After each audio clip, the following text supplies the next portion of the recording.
y con todos los comentarios que el doctor Alducin va a hacer el día de hoy.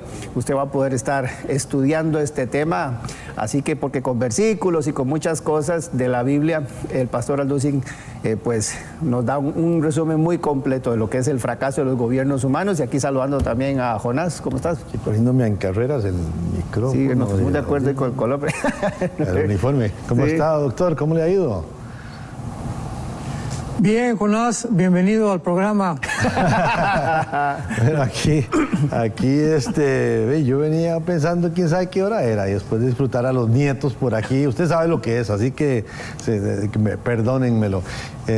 Doctor, allá en los Estados Unidos ustedes están pasando momentos interesantes, ¿verdad? Hablábamos la semana pasada que cómo no se sabía quién iba a ser el candidato. Ahora parece que sí se sabe, ¿verdad? El Partido Demócrata, quién lo va a hacer. Así es que cómo de un día para otro las naciones pueden cambiar y todo eso con todas las consecuencias que puede traer para nuestra Latinoamérica y para el mundo entero. Sí, definitivamente. Estaba comentando con Roger precisamente antes del programa que es un tema muy ad hoc el que vamos a abordar hoy. Y es un tema que podemos abordarlo, si lo abordamos hace algunos años, me acuerdo, podemos abordarlo mucho más profundamente, dadas las circunstancias, como tú mencionas, que se están dando actualmente, con una rapidez tan vertiginosa, con una rapidez donde estamos todos sorprendidos, como de un día para otro se están tomando decisiones a nivel gubernamental que afectan al mundo entero, efectivamente. Y todo esto tiene pues una raíz, ¿verdad? Tenía el mundo que llegar a la situación, al punto culminante de la historia a la que hemos llegado. Y esto es lo que vamos a tratar en este programa. Así es, bueno, así que estamos aquí bien pendientes. Sí, pastor Alducin, y cuando hablamos, porque el tema, repetimos, el fracaso de los gobiernos humanos, cuando se habla de gobiernos, y claro, y en la época en la que vivimos, todo el mundo piensa que en un presidente, un poquitos ahí rezagos de monarquías, ¿verdad? Sobre todo en Europa, pero uno habla acerca de formas de gobierno, pero desde el inicio uno ve diferentes etapas de la humanidad, formas de gobierno tan variadas, pero eso lo estableció Dios. ¿Por qué establece Dios este tipo de estructura, formas de gobierno? ¿Sí o no lo estableció Dios? ¿Cómo lo podemos empezar a abordar eso, pastor Alducin? Exactamente. Bueno, si no recurrimos al origen, ¿verdad?, no podemos entender lo que está pasando después. Vemos entonces en el principio de la Biblia, cuando Dios forma a la primera pareja humana, Él era el gobernante. Dios le dijo a Adán: no comas de ese árbol, cuide el huerto, labre el huerto, etcétera, etcétera. Él era el comandante en jefe, Dios era el gobernante. Desde el principio de la creación, el hombre fue creado a la imagen y semejanza de Dios para estar debajo completamente en obediencia de su Creador. Entra el pecado al mundo, viene la rebelión, y esta rebelión genéticamente, inherentemente, la hemos absorbido, y lo que la Biblia le llama el pecado. William Shakespeare le llamó el defecto trágico, lo que para Carlos Marx era la lucha de clases, para Sigmund Freud el medio ambiente, etcétera, etcétera. La Biblia le llama pecado. Entonces, durante 1500 años, o sea, de Adán hasta el diluvio, sucedieron 1500 años donde el ser humano no tuvo leyes más que los que originalmente había transmitido Adán acerca de Dios, que eran muy, muy limitadas, acerca de la existencia de un Dios, nada más. Pero después del diluvio, viene Dios inmediatamente y le da una nueva orden a Noé, para que de ahí en adelante pudiera la humanidad comenzar a autogobernarse y esperar Dios qué es lo que íbamos a hacer con esa libertad que Dios nos daba. Dice en Génesis 9:6 que esta orden dada a Noé fue: el que derrame sangre de hombre, por el hombre su sangre será derramada, porque imagen de Dios lo creó el hombre. Entonces lo creó Dios. Entonces esto es lógico completamente, porque después de 1500 años de corrupción, de maldad, como describe Génesis 6, en la que el hombre se encontró, Dios tenía que poner un freno. pero principalmente darnos a entender la valía, el valor de la vida humana. Y no había otra manera de demostrarlo más que si tú matas a alguien, tú vas a responder con tu propia vida. No vas a responder con 50 años de cárcel, ni con 80, ni con prisión perpetua, porque nada de eso se puede comparar con el valor de la vida humana. Entonces se estableció la pena capital para que el hombre pudiera cobrar conciencia que antes de matar a una persona lo vas a pensar 3 veces, porque va a ir de por medio tu propia vida. Entonces, esta ley de la ley capital o de la pena capital que fue establecida por Dios, que es muy, muy poco comprendida por la ignorancia que vamos a ver más adelante, de la pecaminosidad y de la maldad que el ser humano trae dentro desde que nosotros hemos nacido. Entonces, esta pecaminosidad ha sido la ignorancia que ha llevado a cientos de personas, como llevó a Israel, a tratar de formar un gobierno humano por ignorar que es mucho mejor estar debajo de Dios que debajo del ser humano. Y así, 500 años después del diluvio, pues Dios llama a Abraham para formar una nación, la nación de Israel. A través de esta nación, Dios quería que esta nación divulgara, propagara sus leyes morales, civiles y ceremoniales. El mundo tenía que entender que había un Dios. El mundo tenía que entender que había leyes, que no somos dioses, que nosotros no podemos legislar la moral.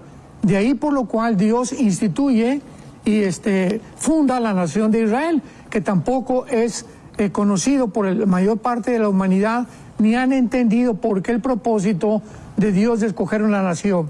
Y así como escogió Israel, pudo haber escogido cualquier otra nación, pero fue la soberanía de Dios la que estableció que esta nación fuera la que diera las leyes morales a los seres humanos, que las encontramos en Éxodo 20, con los 10 mandamientos. Entonces, estas leyes morales que son y que constituyen el cimiento de cualquier nación, fueron dadas a través de la nación de Israel. Dios les dio leyes civiles, cómo deben las naciones gobernarse, porque es increíble, ¿verdad?, que si no tuviéramos estas leyes, pues ¿quién va a establecer cómo debe un gobierno gobernar al pueblo? Y veamos lo que dice Deuteronomio capítulo 1, versículo 16. Mandé a vuestros jueces, diciendo, este es Moisés dando la orden de Dios, oigan entre vuestros hermanos y juzguen justamente entre el hombre y su hermano y el extranjero. No hagan distinción de persona en el juicio. Todo esto viene de la ley civil de la Biblia. No hagan distinción de persona en el juicio, hacia el pequeño como al grande van a oír. No tengan temor de nadie, porque el juicio es de Dios. Y la causa que les fue difícil, entonces tráiganmela a mí y yo la iré, dijo Moisés. Vemos que a través de las leyes civiles, este es el fundamento de un gobierno. Casi siempre dentro de la abogacía se describe la imagen que representa la abogacía. Sabemos que es una mujer con los ojos vendados, con una balanza en la mano y una espada. Entonces, ¿qué representa esto? Que la persona que está juzgando, que está gobernando, tiene que tener los ojos tapados. No puede ver si es rico, si es pobre, si es negro, si es amarillo, si es latino, etcétera, etcétera. No puede hacer distinción de persona. Tiene que ser justa por la balanza y la justicia tiene que caer de acuerdo a lo que está escrito. Esta es la única manera de gobernar. Así que cuando Dios les da estas leyes civiles, morales y ceremoniales en Levítico, también Dios instruye al hombre a través de Israel. Hay un solo Dios y la forma en la que ustedes, los seres humanos, se deben acercar a mí es a través de la muerte de un inocente, del derramamiento de sangre. ¿Por qué? Porque todo esto apuntaba a una cruz. El ser humano no tiene la capacidad, por su pecaminosidad, de poder autoexpiarse o autorredimirse. Esto tenía que venir de Dios. Y lo encontramos también en Levítico. Así que cuando Dios establece los gobiernos, las leyes morales y ceremoniales, nos está dejando el fundamento por el cual actualmente y a través de toda la historia, porque vemos que Israel se corrompe continuamente, hay reyes que quitan los altares que habían levantado los reyes anteriores, vienen otros reyes para volver a levantar los altares, hasta que llegamos a la época de Primera de Samuel capítulo 8, donde Dios les da el primer rey. Wow. ¿Qué sucedió? Y aquí vemos ya el fundamento de lo que vamos a desarrollar. Llegan los judíos y le dicen al profeta Samuel, no queremos ya que Dios nos gobierne. Escogemos el gobierno de los hombres, como tienen las naciones de alrededor, y no el gobierno de Dios.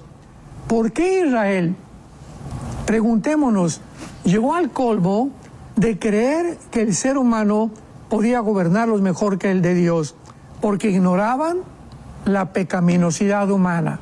Cuando Dios establece la autoridad, es porque el ser humano necesita en la escuela un director de escuela, en la casa alguien que sea a la cabeza, que es el varón, que se supone que es el varón. En una oficina tiene que haber un gerente, en una fábrica tiene que haber un director. En todos los órdenes sociales en la cual la humanidad se encuentra, se necesita el principio de la autoridad. La autoridad es necesaria para restringir el ser humano, el animal que traemos todos dentro. Entonces, cuando Israel escoge y prefiere a un humano que fue Saúl a Dios, estaba denotando simplemente la ignorancia tan grande que se encuentra en la humanidad de la condición en la que nos encontramos. La condición del pecado que tiende, como estamos viendo en el siglo XXI, a un mundo corrompido completamente gubernamentalmente. O sea, está claro que Dios quería ser el comandante en jefe, Él da instrucciones a su pueblo empieza a seguir las disposiciones de Dios. Hay un momento donde me imagino que viendo otros pueblos, otras gentes que también tenían otras formas de gobierno, ellos dijeron, y nosotros queremos también un líder, ¿verdad? Que tenga, que nos gobierne, pero me imagino que Dios lo acepta, pero también hay advertencias al respecto. Exactamente, se los dijo muy claramente, ¿verdad? Ustedes van a tener a un rey que los va a explotar, va a elevar los impuestos, va a establecer su gobierno en su persona, porque es el egocentrismo y la tendencia de que la mayor parte de los gobernantes. Y Cristo, cuando vino al mundo en Marcos 10:42, hizo esta advertencia también a los discípulos, volvió a insistir para que los discípulos no cayeran en el mismo problema. ¿Cuál es? El de querer controlar a los demás sin tener una autoridad divinamente otorgada. Dice Marcos 10:42, mas Jesús llamándoles les dijo, ustedes saben que los que son tenidos por gobernantes de las naciones se enseñorean de ellas. O sea, ustedes saben muy bien de qué forma todos los gobernantes tienen la tendencia, porque es la pecaminosidad humana, de poder gobernar, controlar, explotar al ser humano. Y sus grandes ejercen sobre ellas dominio. Pero entre ustedes, el que quiera hacerse grande, sea vuestro servidor. Cristo nos da, desde individualmente, o en la familia, o en una oficina, o en un gobierno, o en un reinado, el mismo principio que debe basarse el ser humano, que ha sido regenerado sobre todo nosotros como cristianos. No es el principio el de querer controlar a los demás, es el de servir, y para eso vino Jesucristo, a darnos el ejemplo que cuando Él sirve, cuando Él está sirviendo, y cuando nosotros adoptamos la actitud y la conducta del Hijo de Dios, es cuando realmente somos grandes delante de Dios. Recordar que este documento del fracaso de los gobiernos humanos, usted lo puede descargar totalmente gratuito en el WhatsApp de enlace +1 469 781 1000. Ahí está al pie de la pantalla el número. Y este tema que está tratando el doctor Armando Alducin el día de hoy, usted lo puede tener ahí, y a partir de mañana en Enlace Plus también este programa lo puede repetir una y otra vez y repasar las notas, compartirlo con sus amigos para que pueda también tener como base de estudio esto, ¿verdad? Para estudiar, esto es muy importante, usted también lo puede tener, Pastor Alducin, pero entonces la estructura como tal, uno ve conforme empieza a multiplicarse ya la humanidad, uno ve en las Sagradas Escrituras todo ese panorama bien amplio que usted nos hizo ahora al inicio, pero empieza la humanidad a multiplicarse y alguien tiene que tomar las decisiones, ¿verdad? Entonces yo creo que al final es la conciencia, ¿verdad?, que Dios pone en el ser humano, porque ya usted mismo dice, ya Dios les establece los patrones de conducta, la ley está bien escrita. Incluso Pablo menciona, ¿verdad? ¿Y cómo me voy a dar cuenta yo que no debo matar si la ley dice no matarás, ¿verdad? Ya como que decir el camino está bien enmarcado. No fue que Dios lo lanzó a la guerra y le puso a alguien que gobierne, pero que gobierne con base en qué, ¿verdad? Entonces ese conocimiento, claro, que debía tener el líder acerca de la Biblia, como lo menciona Deuteronomio, que el rey tiene que tener muy bien conocimiento de esta ley para que ejecute, y ahora usted lo mencionaba cuando dice que juzguen correctamente con base en lo que Dios ya estableció en su palabra. Lo importante de que el gobierno, el que ejerce ese liderazgo, conozca a cabalidad cómo va a ejecutar su autoridad. Exactamente, y en Deuteronomio, qué bueno que lo mencionas, el capítulo 17 les da también claramente los fundamentos para los gobernantes. Deuteronomio 17 dice versículo 18, y cuando se siente sobre el trono, o sea, todos estos principios, público que nos escucha, santos de Dios, todos estos principios han regido por lo menos durante toda la historia humana para todos los gobernantes. Y si los gobernantes pudieran recurrir a la Biblia, podrían ellos ejercer ese gobierno que es bendecido por Dios. Como dice el Salmo 33, bienaventurada, dichosa y feliz la nación cuyo Dios es Jehová. Dice Deuteronomio 17, 18, cuando se siente sobre el trono de su reino, entonces escribirá para sí en un libro una copia de esta ley. O sea, Dios dice, todos los que estén gobernando a través de la historia deben de tener la Biblia en su escritorio de consulta, porque si tienen las Sagradas Escrituras, van a ser bendecidos por Dios. Y más adelante dice el versículo 19, y lo tendrá consigo y lo leerá en él todos los días de su vida, para que aprenda a temer a Dios, para guardar las palabras de esta ley y estos estatutos y ponerlos por obra. Dios quería que los gobernantes, y vuelvo a repetir, esto es un fundamento y una ley, un principio espiritual, individual, familiar, social, gubernamental, para todos. El principio es que tengamos el temor de Dios, que hay un Dios en el cielo que está observándonos las 24 horas del día, y que es a través de nuestras acciones que tomamos, a través de las palabras, a través de los pensamientos que estamos controlando o que no estamos controlando en nuestra mente, es como Dios nos va a juzgar. Y cuando tenemos este temor de Dios, que es la conciencia continua que Dios nos observa, entonces vamos a poder verdaderamente vivir bajo la autoridad de Dios. Porque ¿cuál es el resultado? Bueno, la gente, ¿por qué hace lo que hace? Porque creen que Dios no los ve. Si tú que estás ahorita viendo este programa, haces lo que haces a escondidas, ya perdiste el temor a Dios si te llamas cristiano. Si eres cristiano y haces cosas a escondidas, programas de televisión escondidas, cosas con tu novia o con otras mujeres, porque crees que Dios no te vio, ¿por qué lo haces? Porque ya no tienes el temor de Dios. Y los gobernantes de la misma manera, porque hacen lo que hacen, roban, explotan, se corrompen, porque creen que no hay Dios. Y la tendencia actual del siglo XXI son ese tipo de gobiernos completamente corrompidos, sin el temor de Dios, explotando a la gente, aprovechándose, abusando, estableciendo leyes arbitrarias por la tendencia, la pecaminosidad del ser humano, que es la que hace que el ser humano se comporte y se desenvuelva de esta manera.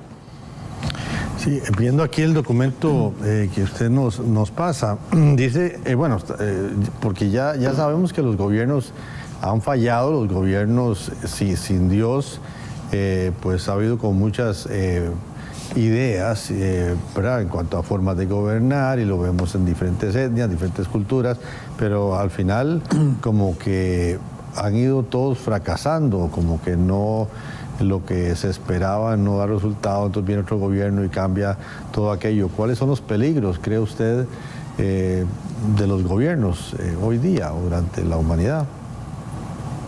Desde el momento que Israel le dijo al profeta de Dios, preferimos que nos gobierne un hombre a que nos gobierne Dios, ¿qué es lo que estaban diciendo? Bueno, es que si nos gobierna Dios, van a haber más leyes restrictivas, va a haber más cosas que no vamos a poder hacer, no vamos a poder tener las libertades que tenemos si un simple hombre nos gobierna, pero sucedió todo lo contrario. No es verdad. El gobierno bajo un hombre es ignorar la corrupción de ese hombre. Ese hombre que está en el gobierno, esos reyes que se sientan en los tronos, esos césares que gobernaron Roma, eran hombres como nosotros. Eran hombres con pies de barro, hombres con la misma tendencia que tienes tú y que tengo yo, mientras no está esa tendencias gobernadas por el Espíritu Santo hasta que nacemos de nuevo, pero se equivocaron grandemente. Y de ahí en adelante pues vemos ya toda la historia que se va desarrollando a través del siglo XX, a través del siglo XXI que nos encontramos, del siglo XIX, del siglo XVIII, etcétera, etcétera, donde la tendencia de todos ha sido exactamente la misma.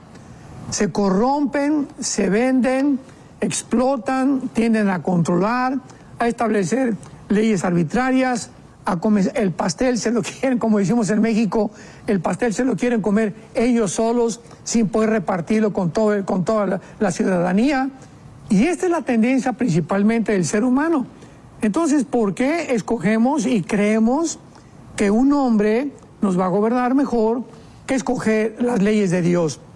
Cuando el cristiano recibe la iluminación del Espíritu Santo y nos damos cuenta la inherente pecaminosidad del ser humano, y qué increíble es que tenemos una fuerza maligna entre nosotros con la tendencia siempre de apartarnos los mandamientos, es cuando el cristiano escoge el gobierno de Dios. ¿Cómo lo hacemos? Cada mañana nos postramos delante del altar de Dios, ¿verdad? Señor, aquí está tu siervo, vengo a que me muestres tu voluntad, instrúyeme hoy, dame sabiduría para gobernar mi familia, mis hijos, la iglesia, la oficina, el bufete jurídico, el hospital, lo que sea. Estamos sometidos al gobierno de Dios, porque el hombre va a fallar. Entonces el hombre va a caer, los pastores pueden caer, los sacerdotes caen, los papas caen, los césares caen, todo mundo, presidentes, etcétera, todos tienen una tendencia a fallar, mas no así Jesucristo. Cuando escogemos el gobierno de Cristo, es cuando recordamos el Salmo capítulo 2, donde dice claramente el rey David, ¿por qué se rebelan los pueblos? ¿Por qué los pueblos piensan cosas vanas? No quieren que sean atados por las leyes de Dios. Dicen, rompamos sus ataduras, rompamos sus ligaduras, y Dios se ríe desde el cielo. O sea, qué absurdo es creer que podemos nosotros creer que Dios nos va a apretar y Dios nos va a demandar mucho más que lo que nos demandan los hombres y los seres humanos como nosotros. Esta es la razón por la cual actualmente podemos ya explicar claramente por qué hemos llegado a un mundo donde actualmente ya puedo decir la mayoría son de tendencia de izquierda, ¿verdad? No familia, no Biblia, no cristianismo, favor LGTB, favor del aborto, ya no hay género, porque esta es la forma en la que ellos pueden gobernar más fácilmente. Cuando se le priva al ser humano de las leyes morales, entonces las leyes humanas toman su lugar, y es cuando viene la condición en la que el mundo se encuentra en el siglo XXI.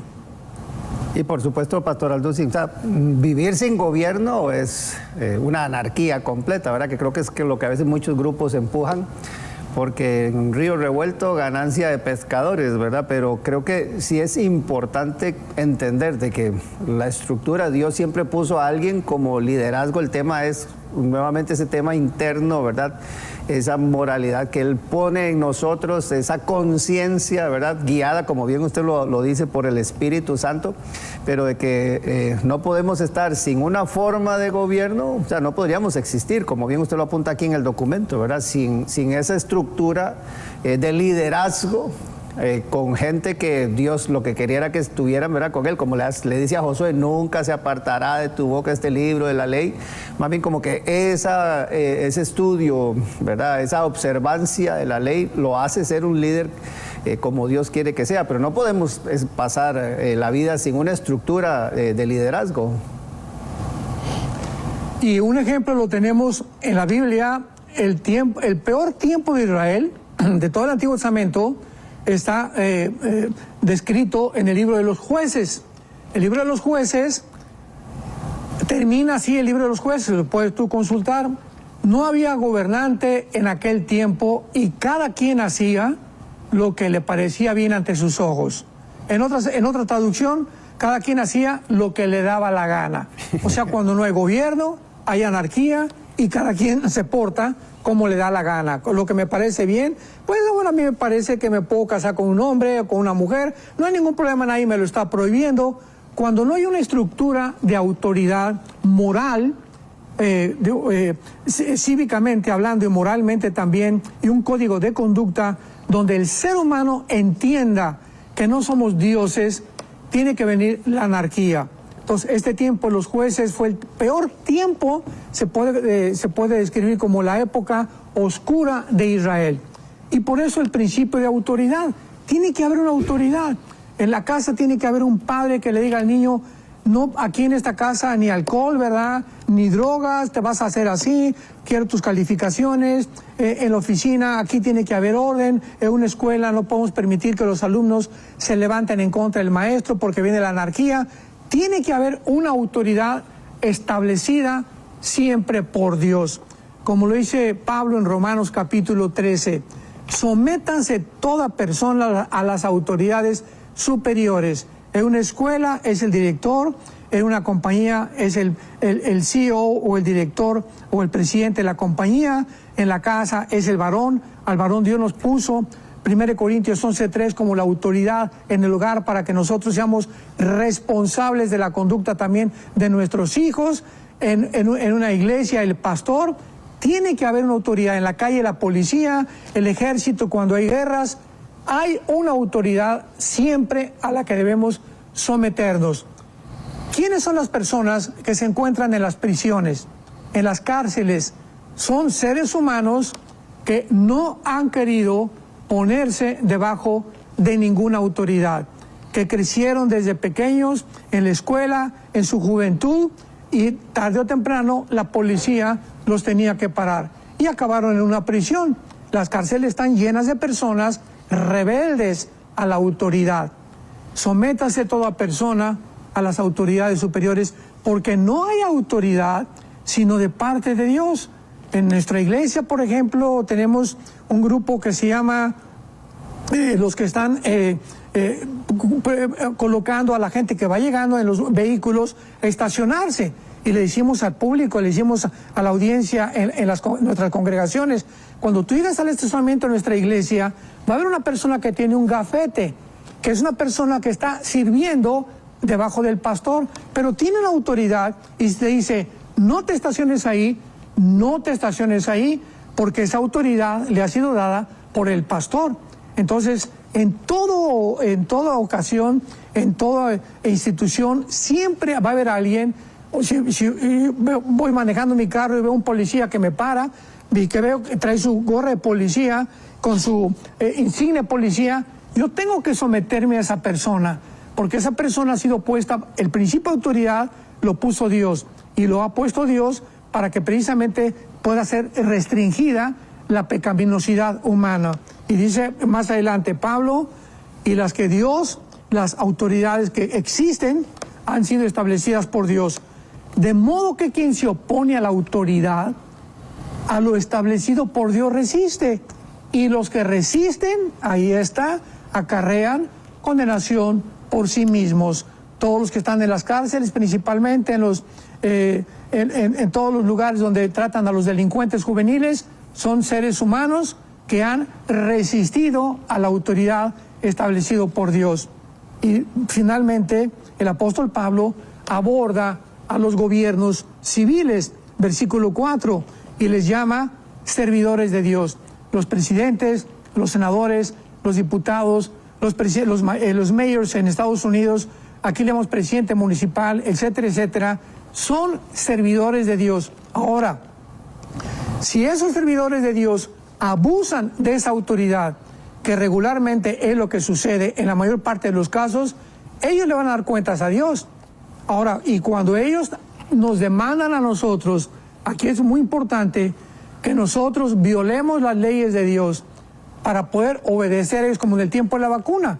Nos están obligando a ponerse una vacuna sin ninguna responsabilidad. Nadie sabía que tenía la vacuna, nunca la habían experimentado, y mi cuerpo es el cuerpo es el templo del Espíritu Santo. Esa fue a la convicción a la que llegamos muchos cristianos. Entonces, si alguien me obliga a inyectarme algo a mi cuerpo, que es el templo del Espíritu Santo, que me va a enfermar, porque me están diciendo que nadie va a ser responsable, o aún si me muero, pues no me la pongo y me rebelo contra esa autoridad. ¿Por qué? Porque hay una autoridad más grande que me dice que mi cuerpo, nadie puede atentar contra mi cuerpo si yo no sé lo que me están poniendo, inyectando o medicando. Así que es cuando nosotros nos rebelamos a la autoridad, cuando violan los principios. En una casa, cuando el marido le dice a la esposa, pues vamos a ver pornografía y tienes que sujetarte a mí, la esposa, con toda la autoridad de Dios, le dice al esposo, ¿sabes una cosa? Aquí yo no me someto porque hay una ley moral más grande y Dios me prohíbe la inmoralidad, y tú me estás obligando a hacer o a ver películas de pornografía que Dios no son agradables ante sus ojos, por lo tanto no te voy a obedecer. O que le diga también el marido a la esposa, pues no te quiero jamás volver a ver con la Biblia. Le va a tener que contestar la esposa, mi amor, ¿verdad? Pues ni modo, porque si tú me la rompes, pues rómpemela, pero yo voy a buscar la ocasión en la que voy a seguir leyendo, porque tú no me puedes prohibir yo tener comunión con Dios. Lo mismo con los hijos, ¿verdad? Entonces, esto es importante, igual que los pastores también, o los líderes espirituales. No podemos enseñorearnos de las ovejas y decirle a una oveja, bueno, te prohíbo que te cases con esa persona. Los pastores no podemos hacer eso. Yo te aconsejo que, mira, ores porque ese muchacho no se ve muy adecuado para ti, pero no llegar a decirles, no te prohíbo casar. Si te casas, no regresas a la iglesia. Eso no lo podemos hacer. Entonces, cuando hay este abuso de autoritarismo, que ya no es autoridad, es cuando entonces nosotros podemos bíblicamente rebelarnos a la autoridad. Ok, entonces ya sabemos de los dos gobiernos, el gobierno humano, el gobierno de Dios. ¿Qué diferencias establece usted? ¿Cómo va a ser o cómo será? ¿Cómo es el gobierno de Dios? Bueno, cuando nosotros ya entramos a someternos a Dios, sabemos algo. Si yo me someto a Dios, me estoy sometiendo a aquel que hizo los cielos y la tierra, que antes de que yo naciera ya había extendido, como dice Job 38, las medidas de la tierra, las medidas de las galaxias, la velocidad de las estrellas, la velocidad del planeta Tierra, y después proveyó el alimento para los conejos, para las liebres, para las zorras, para las águilas en el aire, para los peces en el mar, para nosotros, un Dios que crea y que sostiene la creación. Ese Dios mandó a su Hijo a la cruz. No solamente creó, sino que sostuvo su creación. Y aparte, da su vida por nosotros en una cruz. ¿Cómo no había yo de someterme al gobierno de Dios? Él es lo más maravilloso que en mi vida ha podido suceder. Un hombre que dio su vida, que era Dios en su humanidad, muriendo por nosotros. Entonces, cuando uno comprende estas cosas, nos sometemos a Dios. Y cuando una ley es legislada, no porque sea legislada significa que es moral. Y estamos en un punto del cristianismo donde estamos viviendo donde los gobiernos están imponiendo la ideología de género, están imponiendo el transgénero como el gobierno de California. Ya Canadá es un desastre completamente con Justin Trudeau, el gobernante que está imponiendo ya leyes impresionantemente inmorales a la gente, y ahí es cuando tenemos nosotros que escoger claramente si ir en contra, como los cristianos en tiempo de los Césares. No te vamos a adorar, César, preferimos el Coliseo romano, que nos coman los leones, a obedecer algo que vaya en contra de las leyes de Dios. Entonces, estamos bajo un Dios maravilloso que nos ha dicho, ¿verdad? Si tú te sometes a mí, te voy a bendecir. Si tú te sometes a mí, me vas a conocer, porque no es más que a través de la obediencia que podemos recibir la iluminación del Espíritu Santo. Si tú te sometes a mí, pues me vas a conocer y vas a entender que para eso yo morí en una cruz, para decirte que te he amado eternamente y que además te voy a tratar con justicia, cosa que jamás lo podemos comparar ni encontrar tampoco en ningún gobierno humano, Jonás. Wow.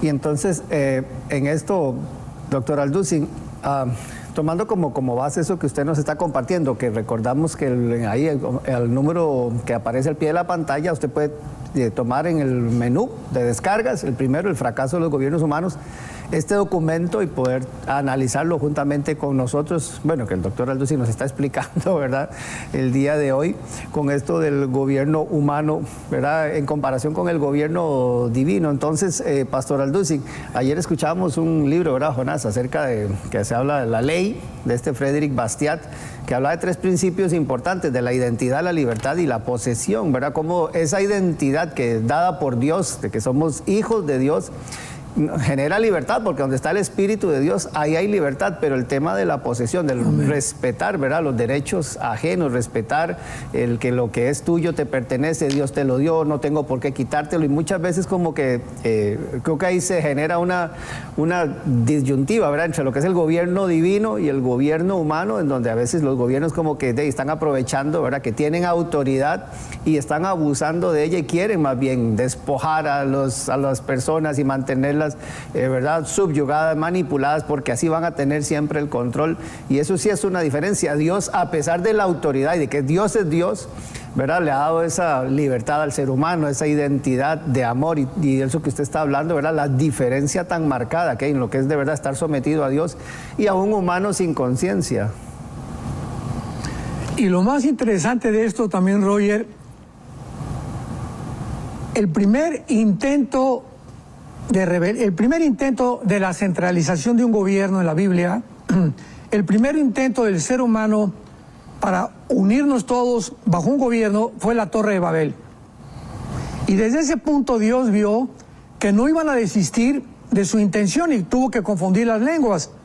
Entonces, desde ese principio vemos lo oscuro, el poder de las tinieblas, ya, ahora sí podemos decir, ventaneándose abiertamente, descaradamente, ya el diablo diciendo, es que mi propósito con la humanidad es llegarlos a unir algún día bajo un solo gobierno.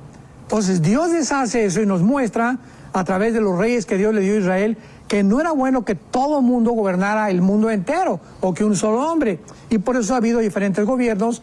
Actualmente somos como 200 naciones. Pero ese principio de la Torre de Babel termina en la Biblia, en el capítulo 13 del Apocalipsis. Exactamente, Satanás al final de la historia logrará su propósito con la humanidad, cuando él vaya a levantar a un solo hombre llamado la bestia, el hombre de pecado, el hombre de maldición, el anticristo, como le llama Juan en su primera carta, capítulo 2, etcétera, etcétera. Y este hombre va a unificar al mundo entero bajo un solo gobierno y una sola religión. Lo mismo que se inició en la Torre de Babel. Entonces, como dice Pablo, no ignoramos las maquinaciones de Satanás.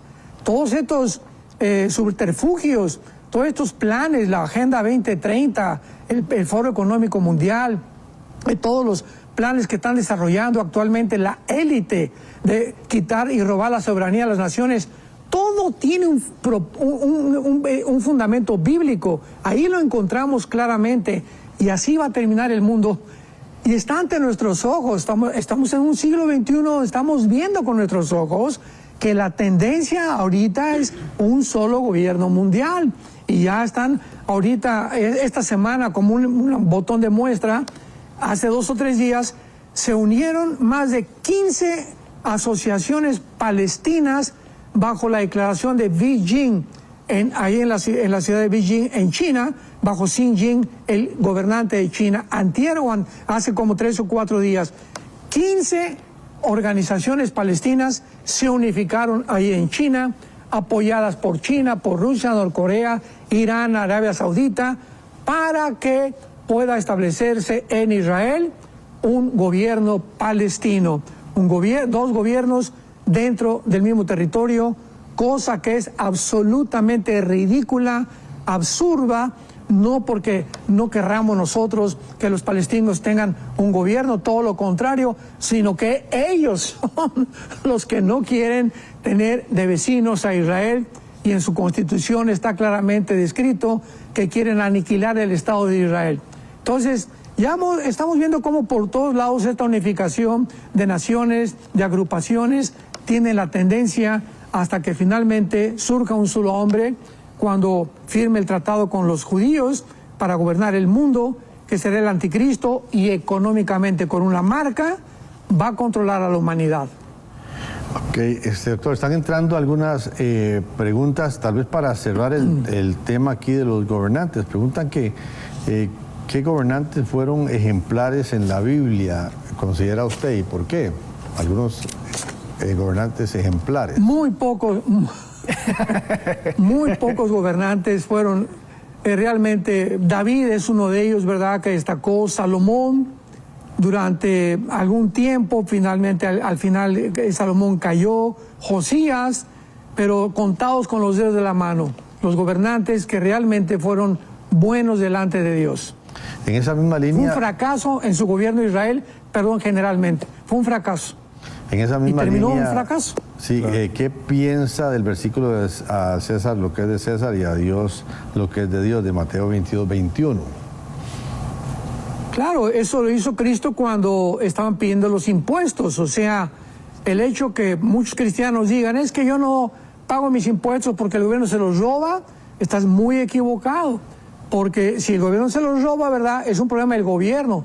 Pero se establece una ley que hay que pagar impuestos. Es una ley que tenemos que cumplir los cristianos, porque se nos es impuesto. Entonces, cuando no tenemos esto por imposición, entonces no lo hacemos. Pero es lo que Cristo dijo, ¿verdad? Pagarle al César, y pagó Cristo sus impuestos, mandó a Pedro que sacara una moneda de un pez y pagaron los impuestos. Y a Dios lo que es de Dios, o sea, dale a Dios lo que es de Dios. ¿Qué significa esto? Dios ya en el Antiguo Testamento era una obligación el diezmo. Indefectiblemente diezmarás. Bajo la nueva ley, que es la ley de la libertad de Cristo, ya no es obligatorio, según de Corintios 9. Cada quien dé como propuso en su corazón. Entonces, dale a Dios lo que es de Dios. Para ti, ¿qué es de Dios? ¿El 10%? ¿El 15%? ¿El 20%? De acuerdo al tamaño de tu Dios, es como tú vas a darle a Dios. Si tú te limitas ahora al 10%, es porque quieres seguir bajo la ley. Entonces, es lo que Cristo quería decir. A Dios le das con libertad, al gobierno le das por obligación. Pero lo tenemos que hacer porque somos ciudadanos ante un gobierno y tenemos que cumplir las leyes del gobierno. Mientras, repito, no violen la palabra de Dios. Y usted cierra el documento, Pastor Alducin, hablando del reemplazo de los gobiernos humanos, ¿verdad? Cuando, ya para cerrar este capítulo y continuar, porque hay más preguntas que están entrando ahí acerca de esto del reemplazo, porque usted está mencionando muy bien el ejemplo de, ¿verdad?, al César lo que es de César, a Dios lo que es de Dios. No es que uno puede eludir las responsabilidades que tiene como ser humano y sobre todo por las estructuras que hay, pero ese reemplazo, ¿a qué se refiere, Pastor Alducin? ¿El reemplazo? Sí, que es el reemplazo de los gobiernos humanos, con el que cierra usted el documento. Bueno, cuando uno piensa en a ver, permíteme ver ese final. Ok. Este reemplazo es el reemplazo que viene pronto con el gobierno mesiánico de Dios, o lo que se llama también el milenio. Cristo viene pronto, van a venir los 7 años de la tribulación, la semana 70 de Daniel, y va Jesucristo a regresar con nosotros después de las bodas del Cordero, Apocalipsis 19, para establecer un reino mesiánico que va a reemplazar los gobiernos humanos. Y dice la Biblia que Jesucristo va a gobernar con vara de hierro. Durante ese reemplazo aún va a tener que existir la autoridad. Fijémonos en esto, porque durante el milenio va a haber Isaías 65, 66, va a haber muerte, va a haber rebelión al final, va a haber una rebelión al final de Satanás, Apocalipsis 20. Entonces, ese gobierno de Cristo va a reemplazar los gobiernos, porque va a ser un gobierno justo, un gobierno equitativo, un gobierno verdaderamente que va a demandar leyes que no van a aprovecharse ni explotar al prójimo, que lo explica el capítulo 11 del libro de Isaías. Vendrá la vara de Isaí y saldrá este varón que será Jesucristo, que juzgará al mundo con justicia, y la tierra será llena del conocimiento de Dios. Y todos estamos esperando profundamente en nuestra alma el reemplazo ya de los gobiernos humanos por el reemplazo del gobierno de Jesucristo. Bueno, dice, ¿cómo debemos votar los cristianos al elegir nuestros gobernantes? Wow, buena pregunta. Bueno, rápidamente examinar las características de cada, no las características personales. Por ejemplo, cuando se votó por Trump, muchos decían, la mayoría decían, es que es una persona muy orgullosa, es una persona muy déspota, es una persona que siempre tiene cara enojada, etcétera, etcétera. Veían la personalidad y no veían la agenda de la persona, que son dos cosas muy diferentes. Entonces, detrás de esa personalidad negativa de este varón, ¿verdad? Donald Trump, su agenda es a favor de la familia, bendecir las iglesias, bendecir los misioneros, quitar completamente lo del transgénero, dar libertad a los pueblos para que no sean obligados a operar o hacer una cirugía que cambie el sexo de sus hijos. Entonces va a favor de todos los beneficios que encontramos en la Biblia. Entonces yo voy a votar por la agenda, no porque el hombre me caiga mal. No voto por la personalidad del hombre. Y hay otras personalidades con cara, como dice la Biblia, se disfrazan como ángel de luz, ¿verdad? Tenemos a un Joe Biden, ¿verdad?, que tiene cara que no rompe ni un plato, pero sin embargo con una agenda completamente maligna en contra de la Biblia, en contra de la familia, en contra de la cultura y la moral de las sociedades. Entonces vamos a votar, examinar a favor de qué está esa persona moralmente. Si está a favor de la familia, a favor del matrimonio hombre y mujer, en contra del movimiento LGTB, en contra del aborto, votamos por esa persona. Y dice ya en el tema de la oración, Pastor Alducin, aquí la Biblia nos llama a orar por nuestros gobernantes. ¿Qué tal si son tiranos, opresores? ¿Debemos siempre orar por ellos? Claro, porque vuelvo a repetir, nosotros no tenemos el control del universo. Lo que está pasando ahorita en el mundo, hay alguien que está al control, que es Dios. Yo tengo el control de mi familia y soy responsable con mi esposa y mis hijos a este momento y la iglesia y las ovejas que tenemos. Pero lo que está pasando en Israel, lo que está pasando en Rusia, etcétera, etcétera, Dios tiene el control. Entonces, Él es el que tiene el control. Y cuando yo me deshago de ese afán de querer yo controlar, pues es que voy a cambiar esto con mi oración, hay cosas que no se pueden cambiar. Cristo lo dijo en Mateo 24, habrá guerras y rumores de guerras. Entonces las guerras no se van a detener. Un cristiano no puede orar, Señor, te pido que se acaben las guerras.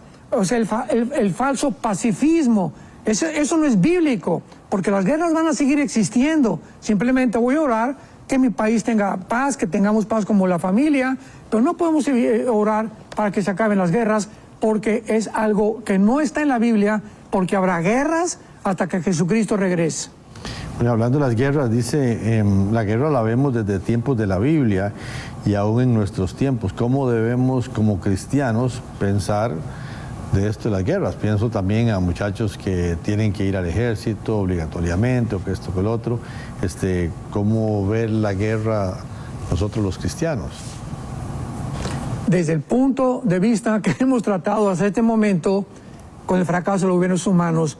¿Qué son las guerras? Es el fracaso del ser humano de gobernarse. Es la manifestación más grande de la pecaminosidad humana. Santiago 4 lo explica claramente, versículo 1 y 2. ¿De dónde vienen las guerras? Pregunta el apóstol Santiago. No es de vuestras pasiones que combaten dentro de tus miembros, piden y no tienen, ¿verdad? O sea, el ser humano quiere la ambición, tener, dominar, controlar. De ahí vienen las guerras. Y hasta que venga Cristo, esta pasión, estas tendencias, ¿verdad?, no van a acabarse dentro del ser humano. Y esta es la razón por la cual tenemos guerras. Entonces, mientras el ser humano no cambie su corazón, mientras el ser humano no se arrepienta y mientras el ser humano no pueda tener la perspectiva adecuada de cómo gobernar, será imposible detener las guerras. No sé si es escatológicamente o esta pregunta está como rara, de Fernando Rioli desde México. Dice, ¿qué tiene mayor importancia en la fidelidad? Me imagino, ¿la novia o la esposa? Bueno, con una novia, ¿verdad? Es bueno, si tú no eres fiel a tu novia, tampoco lo vas a hacer a tu esposa. Ahora, muy bien, acuérdense, ese consejo que nosotros damos a nuestros jóvenes, ¿no? Cuando viene una muchacha y me pregunta a mi esposa y a mí, porque repito, los pastores no debemos dar consejería a muchachas jóvenes, ni a mujeres solas, a menos que sean viejitas. Y si son jóvenes, ¿verdad?, que mi esposa esté conmigo o una hermana esté conmigo. Es muy peligroso dar un pastor consejería a mujeres. Entonces viene una muchacha, le hablo a mi esposa y siempre nos pregunta, ¿puedo tener me acaba un muchacho de pedirme que sea su novia? Entonces siempre le contestamos las mismas palabras. Pregúntale que si esa petición que te está haciendo es licencia para poder tocarte. O sea, pregúntale, ¿qué significa si te digo sí, quiero ser tu novia? ¿Ya vas a tener el derecho de manosearme? ¿Es a lo que te refieres? Porque, ¿verdad?, todos los que son novios creen que ya en ese momento ya hay una existencia de las manos, ya caricias que llegan mucho más allá, inclusive por eso hay tantos muchachas, ¿verdad?, madres solteras. Entonces, cuando hay un noviazgo, tenemos que entender que es un noviazgo, es una amistad sincera de una persona que vas a escoger como tu amigo personal, íntimo, pero poner una barrera en la que no me vas a poner las manos encima, porque el hecho que yo te diga que seas mi novio no te da derecho a que me toques. Entonces, es importante esto. Ya en el matrimonio, pues es muy diferente, ¿verdad?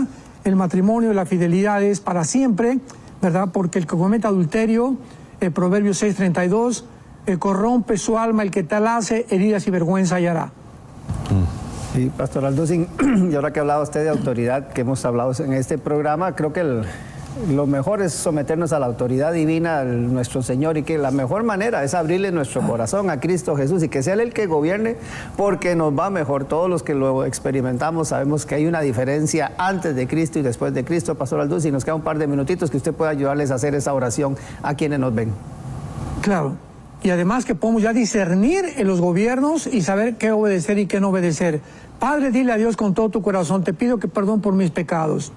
Te doy gracias por haber pagado ese precio tan grande por mí en esa cruz, mediante el derramamiento de tu sangre. Fuiste crucificado, enterrado y creo que resucitaste a los 3 días. Por ello te pido que entres a mi corazón, te acepto como mi Señor, mi autoridad, mi Salvador y gracias por la vida eterna. En el nombre de Jesús. Amén. Amén. Bueno, si hiciste esta oración, bienvenido a la familia de Dios. Cuéntale a alguien que ha estado orando por ti, que hoy entregaste tu vida a Cristo Jesús. Bueno, doctor, qué buen programa, un programa bien interesante el día de hoy, y está complicado este tema de los gobiernos y creo que es muy puntual que usted lo haya tocado el día de hoy, porque de verdad, pues el que viene, el gobierno de Dios va a ser el mejor. Pero el consejo de orar, como bien lo dice el apóstol Pablo a Timoteo, más que nunca, ¿verdad? Tengo que orar para que, primero, que los que tienen que ejercer el derecho al voto lo hagan de manera consciente, y también que quienes ya asumen esa responsabilidad lo hagan en la medida de lo posible con la conciencia, ¿verdad?, de que Dios y el Espíritu Santo les ayude. Pero doctor, de verdad, muchísimas gracias por acompañarnos otro miércoles en el programa Aquí Entre Nos. Gracias a ustedes por permitirnos estar en su casa. Nos vemos mañana, si Dios lo permite, nuevamente Aquí Entre Nos. Hasta luego. Bendiciones.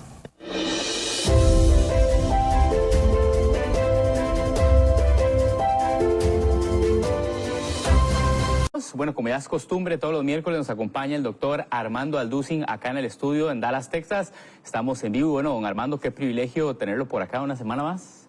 Gracias, Isaac, muy bien. Pues muchas gracias por la invitación otra vez. Y aquí es un placer poder comunicar la palabra de Dios. Claro que sí. Bueno, hoy estoy aquí en lugar de don Jonás, de Roger, que normalmente están con don Armando en este programa. Yo quiero invitarle a que usted desde ya empiece a descargar ahí el tema, que el tema del día de hoy se lo voy a decir de una sola vez: el tiempo del sexto sello del Apocalipsis. Oiga usted nada más, el tiempo del sexto sello del Apocalipsis, que va a estar desarrollando don Armando. Y ahí en pantalla hay un número para que usted descargue. Estos son 2 hojas. En esta oportunidad don Armando preparó 2 hojas que es el desglose literalmente de lo que va a tratar este programa. Don Armando muy gentilmente nos lo envía antes para que usted lo pueda tener desde ya en su teléfono, ahí en su WhatsApp, así que descárguelo de una vez. Pero don Armando, antes de entrar en el tema, sé que siempre conversamos un poquitito de qué es lo que está pasando en el mundo.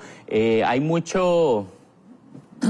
se puede decir caos, hay mucha controversia, hay muchas cosas pasando, don Armando, en cuanto al tema geopolítico, en cuanto al tema social también. Bueno, hemos visto las Olimpiadas, hemos visto lo que está sucediendo también en diferentes países, lo que pasó en Irán también. Pero don Armando, ¿cómo está? ¿Qué dice usted de eso? Sí, no cabe duda que estamos en un mundo muy revuelto, muy alrevesado, un mundo desarticulado completamente.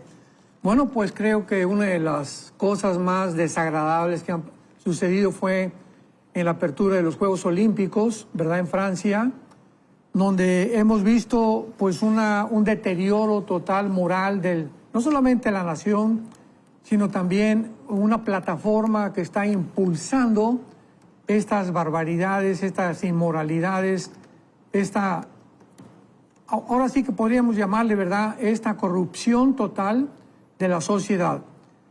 Pues los Juegos Olímpicos son juegos que nos tratan de ilustrar, nos tratan de llevar a nuestra casa a través de los medios de comunicación, la forma como los deportistas van superándose. ¿Qué tiene que ver el deporte con todo lo que aconteció, con la forma como iniciaron estos juegos?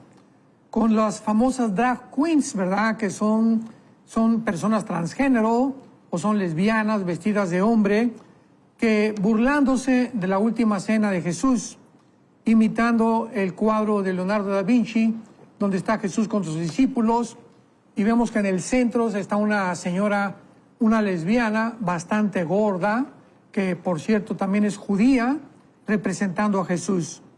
Después tenemos un caballo blanco que galopando y representando la entrada del anticristo. ¡Qué increíble! En Apocalipsis capítulo 6 del 1 al 2, porque así es como se personifica al anticristo en un caballo blanco, que es el primer sello que se abre en el libro del Apocalipsis. En otras palabras, de alguna forma, sin que tal vez ellos mismos se den cuenta, están anunciando la entrada del anticristo al mundo.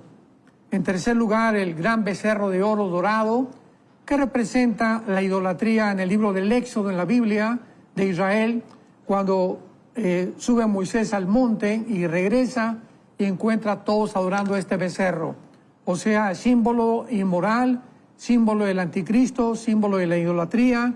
Y luego las drag queens, estas mujeres, pues que no son mujeres ni hombres, ¿verdad?, no se les puede describir realmente lo que son, bailando con niños, simbolizando la perversión sexual contra los niños.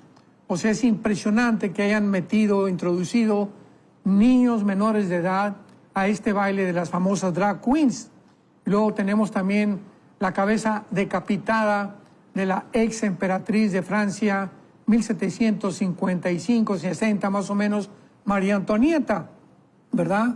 De alguna forma representando el símbolo de la victoria del proletariado contra la burguesía, o en otras palabras, el wokismo, porque ahorita el wokismo es un sistema que está tratando de victimizar a todas las personas que se sienten oprimidas.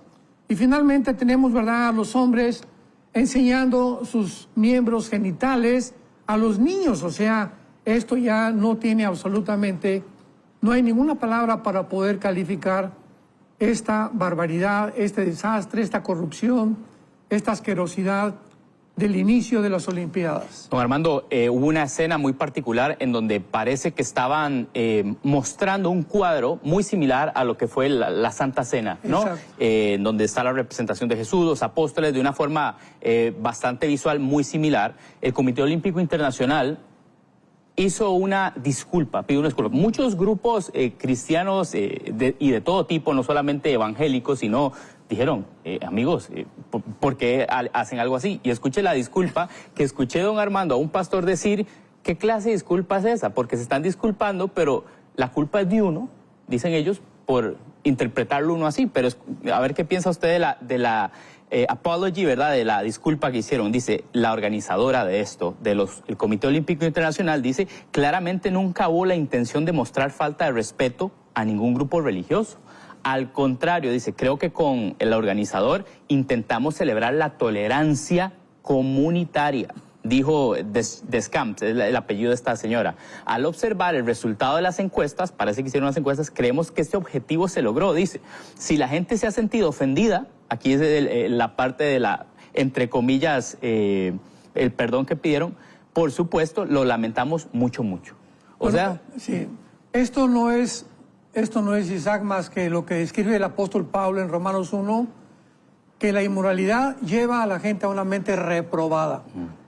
Y esta palabra reprobada significa una mente en la que ya no discierne entre el bien y entre el mal.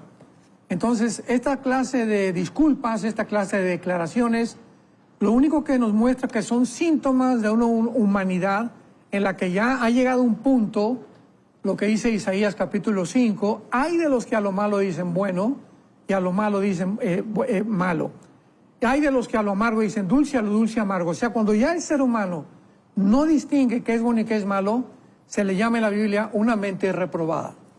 Una mente que ya no discierne, una mente donde ya está la persona entregada al juicio de Dios. Don Armando, ¿por qué creería usted que utilizarían de repente algunos elementos bíblicos, como usted mencionaba, el tema del caballo, el tema del becerro, el tema de la Santa Cena? ¿Por qué usted cree que utilizarían?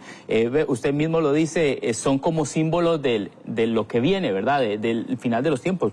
¿Para qué hacerlo? Sí, o sea, estamos conscientes de que tal vez ellos ni siquiera estaban conscientes de lo que estaban haciendo. Sin embargo, tenemos que recordar siempre lo hemos insistido, he puesto mucho énfasis, hasta que nosotros no comprendamos el mundo espiritual, no vamos a comprender el mundo terrenal. Entonces, pues todo esto es una orquestación, es un plan malévolo, ¿verdad? Que ya lo vemos desde la Agenda 2030, en la que ya se está proyectando lo que van a hacer. Lo de las vacunas, desde el 2015, Bill Gates dijo que necesitábamos despoblar la población, en fin, ¿verdad? Los famosos Simpson que están anunciando o, entre comillas, profetizando eventos, que todo lo están provocando ellos de una forma deliberada. ¿Quiénes son ellos? Es una élite que se encuentra manejada satánicamente en el mundo para promover estas agendas. Excelente, don Armando. Y bueno, ya entrando en tema, antes de, por supuesto, decirles que ese número que va a aparecer ahí en su pantalla, usted puede descargar las notas del tema de hoy, que ahora sí vamos a entrar en ese tema que habla acerca del sexto sello del Apocalipsis. Yo más adelante le voy a hacer preguntas más específicas a don Armando, pero él se va a explanar ahorita en explicar un poco esto, que la verdad está bastante interesante, ligado a la semana 70 de Daniel. Así que, don Armando, el tema aquí es todo suyo, invitar a las personas ahí, rapidito, en el WhatsApp. Usted puede tener este documento que son 2 páginas, es un PDF ahí, usted lo puede descargar y compártalo con sus contactos, también lo puede tener después en Enlace Plus, pero aproveche esta oportunidad, don Armando, adelante con este tema. Gracias. Bueno, pues es importante, ¿verdad?, que cuando nos introduzcamos a cualquier aspecto del libro del Apocalipsis, podamos entender el capítulo 1, versículo 19, porque este es como un bosquejo que el Espíritu Santo nos da para poder dividir correctamente, trazar bien la palabra de verdad, sobre todo en el área escatológica. Y dice así, Apocalipsis 1:19, es Cristo hablando. Escribe las cosas que has visto, le está hablando al apóstol Juan, las que has visto, número 1, las que son, número 2, y las que han de ser después de estas. Muy bien.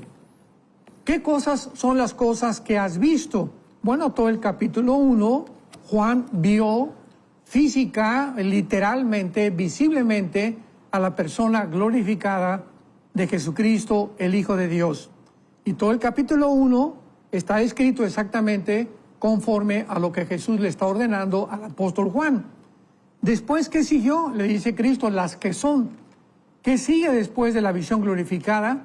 Los candeleros, el capítulo 2 y el capítulo 3 del Apocalipsis, que es la época de la iglesia, la época de la gracia, la época donde Dios pone una pausa al pueblo de Israel, queda pendiente los 7 años de la semana 70, que este es otro tema de Daniel capítulo 9, y tenemos toda la época de la iglesia. Y finalmente le dice a Cristo, y las que han de ser después de estas. ¿Después de qué? Después de la época de la iglesia, que el capítulo 2 y el capítulo 3 terminan. Entonces vemos que inmediatamente después de la época de la iglesia, entramos al capítulo 4 del Apocalipsis, donde vemos que Juan es sacado y llevado al cielo. Una ilustración o una representación del arrebatamiento de la iglesia, dándonos a entender que del capítulo 4, eso es muy importante, hasta el capítulo 19 del Apocalipsis, la iglesia no vuelve a aparecer en todo este periodo de descripción del Espíritu Santo del Apocalipsis.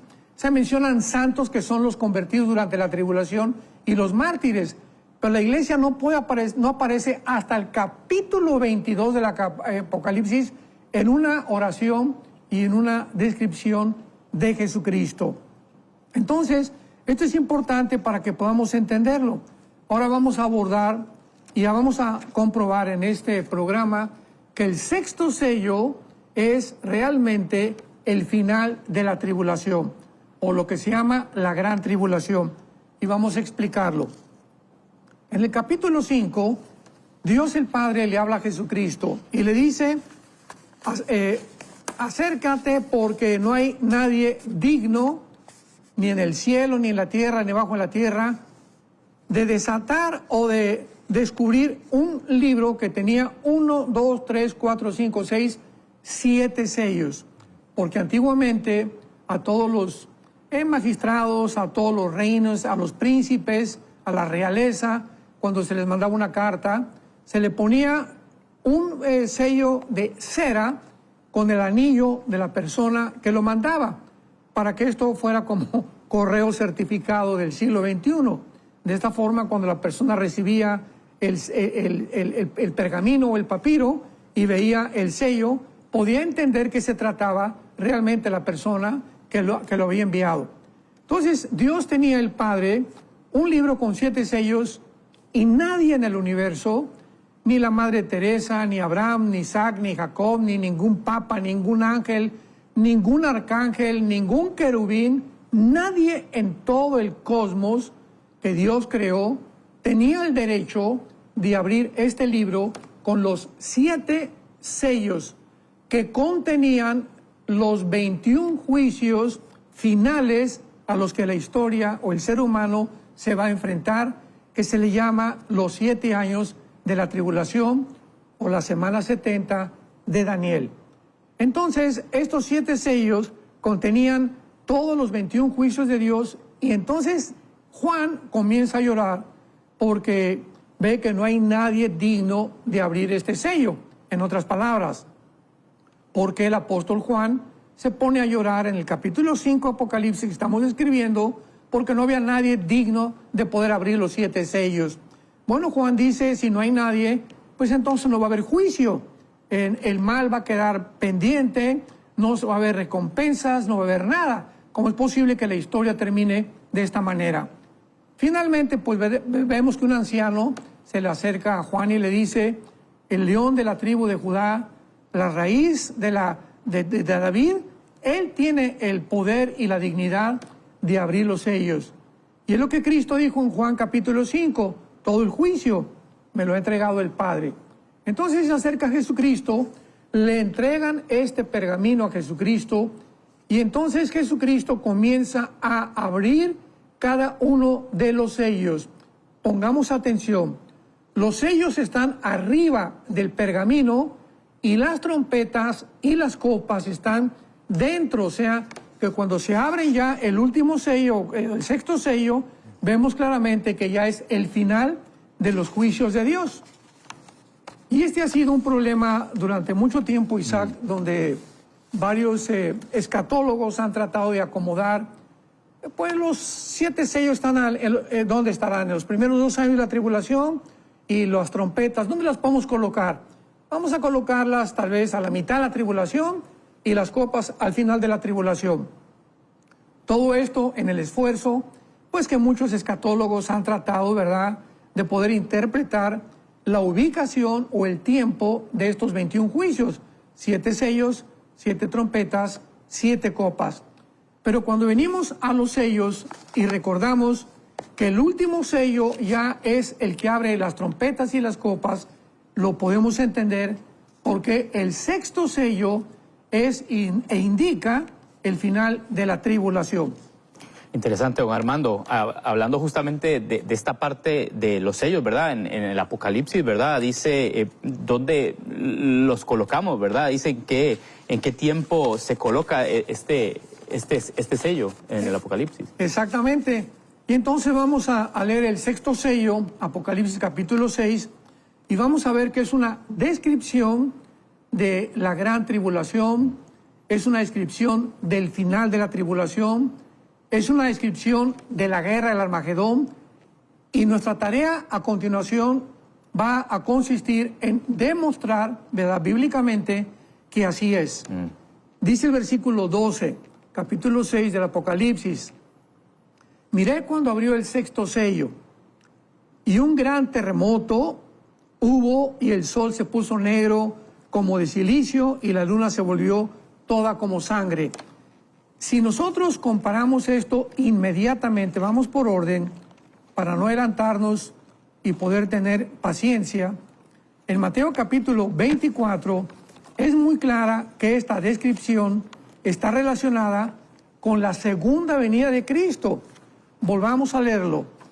Miré un gran terremoto, el sol se puso negro como tela de silicio y la luna se volvió toda como sangre. Veamos en capítulo 24 de Mateo, versículo 29 y 30, de qué manera se describe el final de la tribulación o la segunda venida de Jesucristo. Inmediatamente después de la tribulación de aquellos días, el sol se oscurecerá, que dice Apocalipsis, el sol se puso negro como tela de silicio, y la luna no dará su resplandor, dice el sexto sello, y todo se volvió como de sangre, el cosmos. Y entonces aparecerá la señal del Hijo del Hombre en el cielo, lamentarán las tribus de la tierra, verán al Hijo del Hombre viniendo sobre nubes del cielo con gran poder y con gran gloria.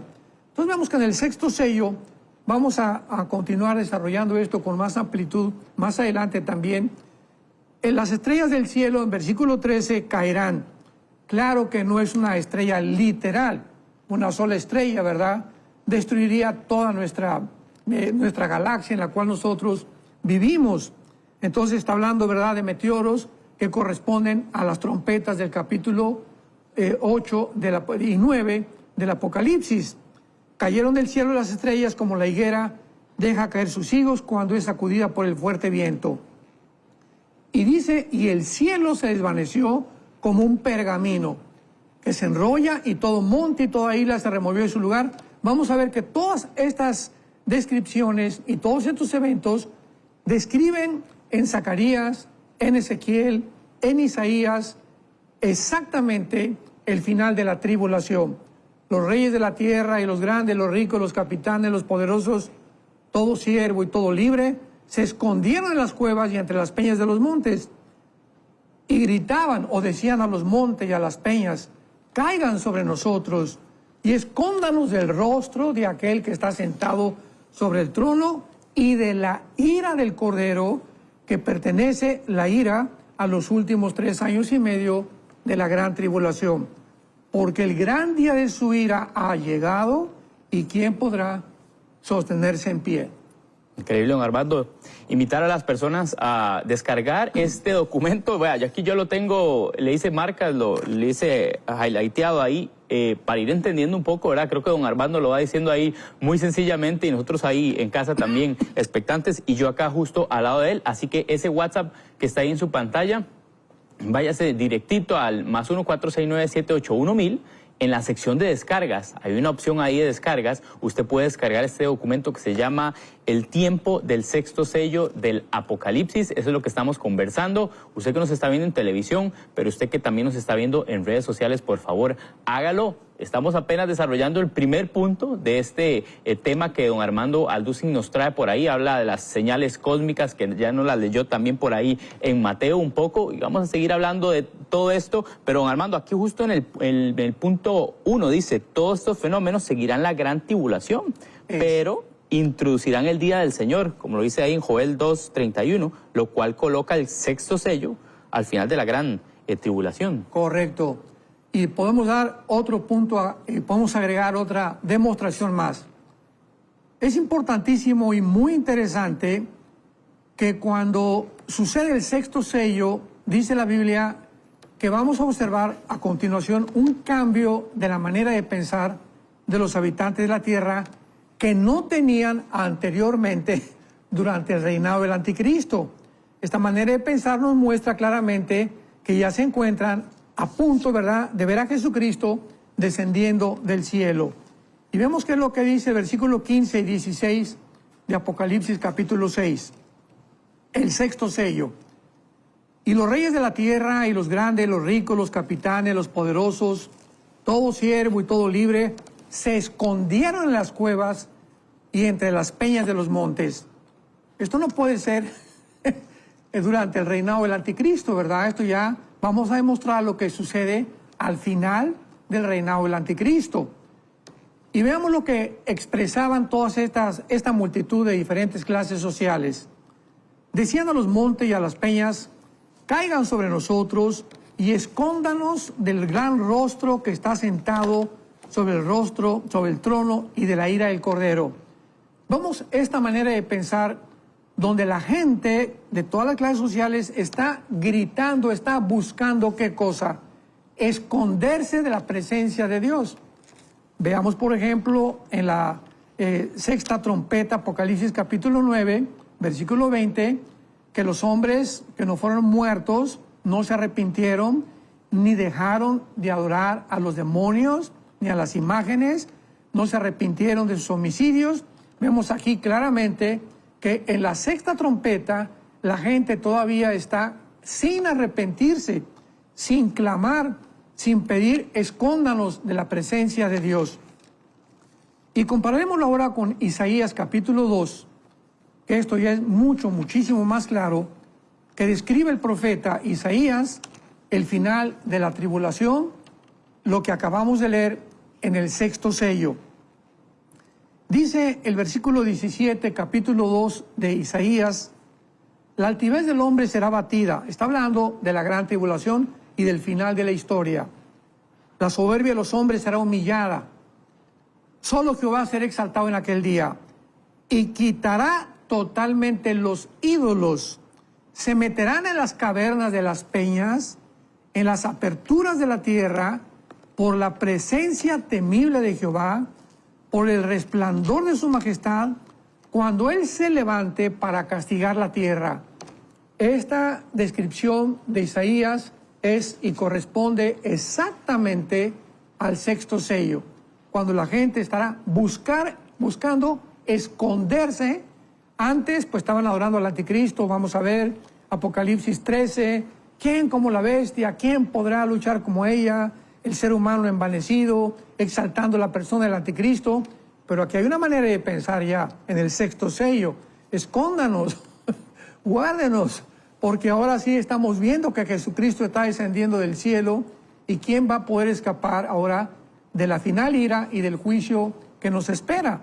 Entonces dice el versículo 20 de Isaías 2, continúo leyendo, versículo 20, aquel día arrojará el hombre los topos, murciélagos, sus ídolos de plata y los ídolos de oro, dándonos a entender que es al final de la tribulación.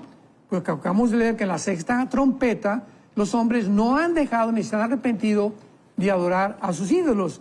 Pero aquí, al final ya de la tribulación, ahora sí, vamos a entregar todo lo que tenemos ya. Los ídolos, estamos conscientes de que esto no es agradable, se meterá en las hendiduras de las rocas y en las cavernas de las peñas por la presencia formidable de Jehová, por el resplandor de su majestad, cuando se levante para castigar la tierra. Vemos nosotros que esta descripción de Isaías, que está relacionada con el final de la tribulación, corresponde exactamente al sexto sello. Don Armando, excelente esa parte, y bueno, invitar a todas las personas que nos están viendo a descargar este documento. Es un documento en PDF, usted lo puede imprimir, repartirlo a sus amigos ahí en la congregación, hacer un estudio bíblico junto a sus seres queridos ahí en casa, ver este programa, volverlo a ver. Usted lo puede volver a ver en Enlace Plus, lo puede ver el reprise en la noche, si nos está viendo aquí también por enlace en los diferentes horarios, pero aproveche la invitación ahí por medio del WhatsApp, en la sección de descargas, está de primero, es el primer archivo que dice por ahí sexto sello, y es una de las opciones, 2 hojas nada más, ahí usted las puede imprimir, y es justamente el tema que estamos aquí conversando con el doctor Armando Alducin. Así que ese WhatsApp que aparece en las redes sociales, si nos están viendo en vivo por medio de las redes sociales, por medio del Facebook, por medio del YouTube, ustedes también están invitados a descargarlo por medio de la televisión. Y bueno, don Armando, este tema, cuando hablamos directamente del Apocalipsis, a mí me parece muy interesante todo el tema de las figuras, ¿verdad? Creo que estamos conversando muy gráficamente, creo que lo explicó usted muy bien, ¿verdad? Acerca de el libro, acerca de los sellos, ¿verdad? Cuando hizo así, ¿verdad? Que habló de las copas y de las trompetas, para alguien que no está muy familiarizado con la figura de qué representa o qué tiene... ¿cuál es el significado de una copa, de una trompeta? Porque usted ahorita más adelante dice, aun cuando se ve blasfemar a la gente, al final de la séptima copa, ¿verdad? Ahí en Apocalipsis 16, y después más adelante hablamos de la sexta trompeta, en el tercer punto de este documento. Esas figuras, después de que se abre el libro, ¿qué representan? Claro, ahora vemos nosotros claramente que... Muy buena pregunta, Isaac. El sexto sello es una... Después del sexto sello vemos inmediatamente que hay un intervalo de tiempo. Recordamos en el capítulo 7, Apocalipsis, hay 144,000 judíos que van a ser sellados para no atravesar la tribulación. Esto es como un retroceso del tiempo, porque ya después, el séptimo sello, leemos que una descripción donde vemos el cielo, a capítulo 8 del Apocalipsis, cuando abrió el séptimo sello, o sea, entre el séptimo sello y el sexto sello hay un intervalo de tiempo. Sellar a los 144,000. Vamos a ver por qué. Cuando abrió el séptimo sello, que ya el séptimo sello, pongamos atención, contiene las 7 trompetas, y la séptima trompeta contiene las 7 copas. Entonces están completamente ligadas. No tenemos que ponerlas aquí, aquí, acá, sino que se van describiendo y van sucediéndose. Tal vez las primeras trompetas van a durar 3 meses o 4 meses. Inmediatamente las copas van a abarcar casi todo el tiempo de la tribulación. Entonces esto es muy importante para no confundirnos. Cuando se abre el séptimo sello, que ya es el final, y vuelvo a repetir, en el séptimo sello están ligadas las 7 trompetas y las 7 copas. Se hizo silencio como por media hora. Y vi a los 7 ángeles que estaban en pie ante Dios, y se les dieron 7 trompetas. Vemos que inmediatamente el séptimo sello contiene las 7 trompetas, para que vayamos en orden. Entonces otro ángel vino y se paró ante el altar. Esto es interesantísimo y es precioso. Con un incensario de oro, se le dio mucho incienso para añadirlo a las oraciones de todos los santos sobre el altar de oro que estaban delante del trono. vemos que aquí en el Apocalipsis se vuelve a describir que hay un trono y hay un altar en el cielo, que es exactamente cuando Dios le dijo a Moisés, en el libro del Éxodo, haz un tabernáculo con todas las instrucciones se le dieron a Moisés en el monte Sinaí, de las medidas del tabernáculo. Iba a tener un atrio, la entrada, un lugar santo, con los panes de la proposición, con el candelero, el lugar santísimo, dividido por una cortina entre el lugar santo y el lugar santísimo, que lo explica el libro de Hebreos. Pero toda esta descripción del tabernáculo fue la descripción exacta de los planes que Dios le dio a Moisés, porque era una copia del tabernáculo que se encuentra en el cielo. Entonces, en el cielo hay un incensario, donde hay un altar y donde las oraciones de los santos que nosotros elevamos diariamente a Dios son llevadas. Ninguna oración tuya, ninguna lágrima tuya que hayas derramado aquí en la tierra, te será tomada en cuenta tarde o temprano. Por eso vamos a ver lo que las lágrimas y las oraciones y las obras de nosotros van a permanecer. Entonces, cuando el ángel se le da el incensario para que guarde las oraciones de los santos, dice el versículo 4, Apocalipsis 8, y de la mano del ángel subió a la presencia de Dios el humo del incienso. Recordamos que el incienso es un símbolo de las oraciones. Entonces, las oraciones en el Antiguo Testamento se simbolizan con el incienso, y lo aclara el libro del Apocalipsis. Es como un humo que sube a la presencia de Dios. Que son las oraciones de los santos, lo dice el versículo 4. Versículo 5, atención. Y el ángel toma el incensario, o sea, que simboliza todas nuestras oraciones, porque ya nos encontramos aquí al final ya de la historia. Y lo llenó del fuego del altar. El fuego simboliza el juicio de Dios. Cuando Elías, ¿se acuerdan ustedes que la Jezabel quería matarlo y desafió a todos los profetas falsos de Baal? Cayó fuego del cielo sobre el sacrificio o sobre el altar que puso lleno de agua Elías, y se consumió. Entonces el fuego representa en el altar algo que Dios va a juzgar. Y lo arrojó a la tierra. Veamos esto. Entonces, esto es como un incensario lleno de las oraciones, y ya se llenó. Y cuando se llena, o sea, cuando nosotros acabamos ya de elevar las últimas oraciones a Dios, Dios, ¿qué va a hacer con todas estas oraciones? Las va a contestar. Y dice el versículo, y las arrojó a la tierra, o sea, va a contestar otras oraciones, y hubo truenos y voces y relámpagos y un terremoto. Y los 7 ángeles que tenían las 7 trompetas se dispusieron a tocarlas. Vemos entonces que cuando ya las trompetas comienzan a sonar, que están ligadas al 6º sello, viene completamente el día, lo que se llama, de la ira de Dios, que es el día final donde Dios juzgará al mundo y que abarca los últimos 3 años y medio de la gran tribulación.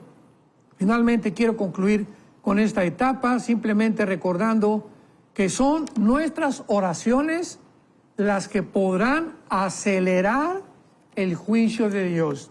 Dios ha provisto en su soberanía que nosotros, como dice en Santiago, las oraciones del justo pueden mucho. Y a veces nos cansamos de orar.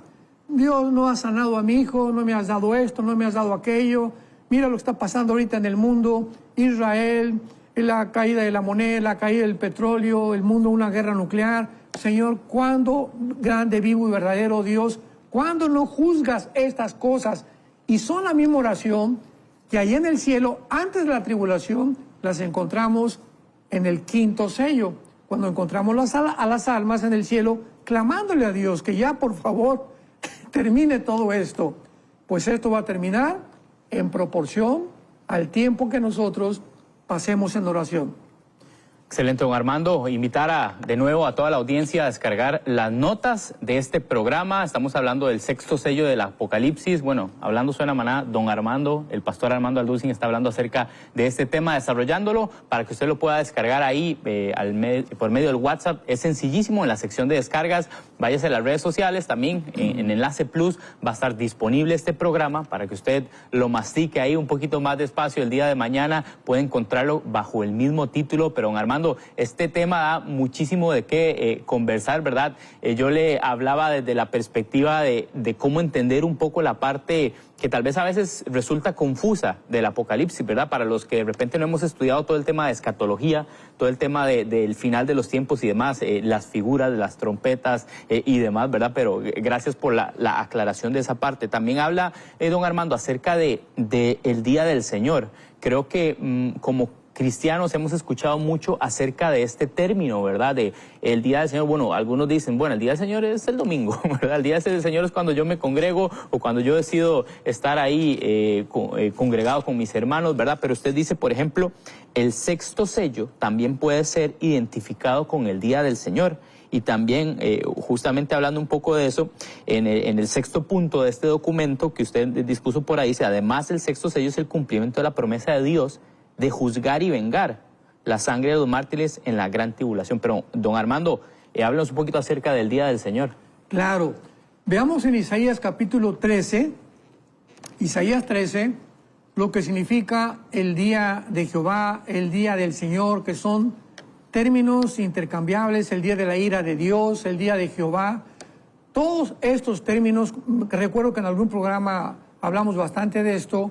Cuando ustedes vean el Antiguo Testamento, el día de la ira, el tiempo de angustia de Jacob, el día de Jehová, el día del Señor, todos se refieren a los últimos 3 años y medio de la gran tribulación. O sea, el tiempo en el que Dios descargará los 21 juicios del Apocalipsis que hemos estado estudiando. Dice en Apocalipsis 13, versículo 9, he aquí el día de Jehová. Es otro término para el día del Señor o el día de la ira. El día de Jehová viene terrible, de indignación, ardor de ira, para convertir la tierra en soledad y raer de ella a sus pecadores. Las estrellas de los cielos y sus luceros no darán la luz, lo mismo que el sexto sello que estamos estudiando. El sol se oscurecerá, lo mismo que en el sexto sello que estamos estudiando. La luna no dará su resplandor, lo mismo que el sexto sello, que la segunda venida de Cristo. Tenemos que ver todos estos mensajes paralelos para que con todos estos pasajes podamos realmente acomodar rompecabezas y saber en dónde pertenecen, porque la Biblia no es de interpretación privada. Tenemos que estar buscando otros pasajes para que podamos armar realmente y diseñar el programa cronológico que tiene Dios y en su soberanía nos los ha querido revelar. Luego dice el versículo 11, Isaías 13:11, y castigaré al mundo por su maldad, a los impíos por su iniquidad, haré que cese la arrogancia de los soberbios y abatiré la altivez de los fuertes. Versículo 13, porque haré estremecer los cielos y la tierra se moverá de su lugar. ¿Cuándo sucederá esto? Al final de la tribulación. En la indignación de Jehová y en el día del ardor de su ira. Esto jamás ha pasado. Hay gente que trata de interpretar el Apocalipsis como si ya todo hubiera sucedido, ¿verdad? Esto jamás ha sucedido, por el amor de Dios. Esto es algo futuro, completamente corroborado.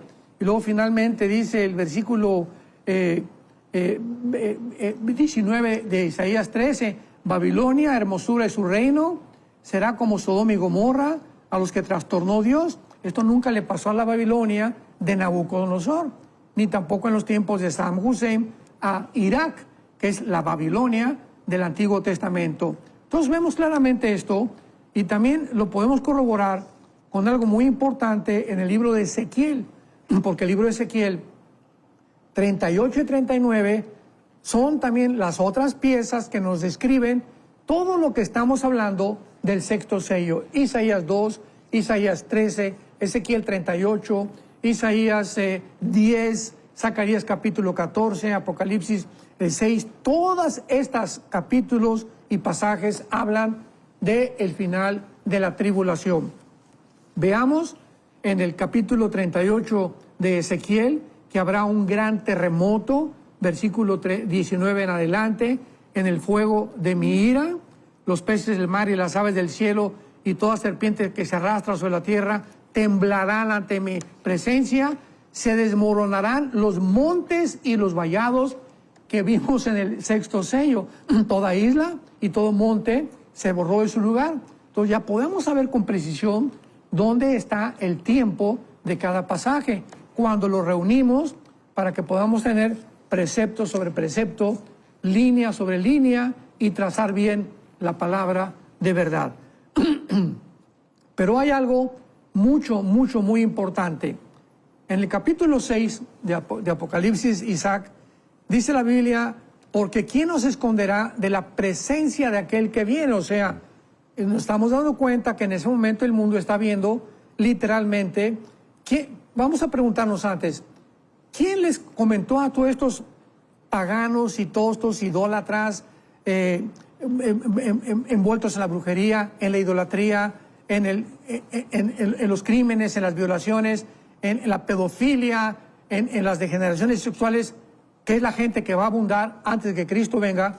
¿Quién les dijo que venía el día del Señor? ¿Cómo supieron ellos de repente el día de la ira ha llegado? Espérame tantito. Se nota, ¿verdad?, que la predicación de los 144,000 provocó conciencia a muchos. No se arrepintieron, pero ahora lo están viendo. Como nosotros ahora que predicamos el arrebatamiento de la iglesia. Hay mucha gente que dice, no, que el rapto tiene apenas dos hilos que acaba de salir y que es la base de la Biblia Scofield. Tantas tonterías, ¿no? Y va a pasar lo mismo. Cuando venga Cristo, van a decir, no, pues tenían razón.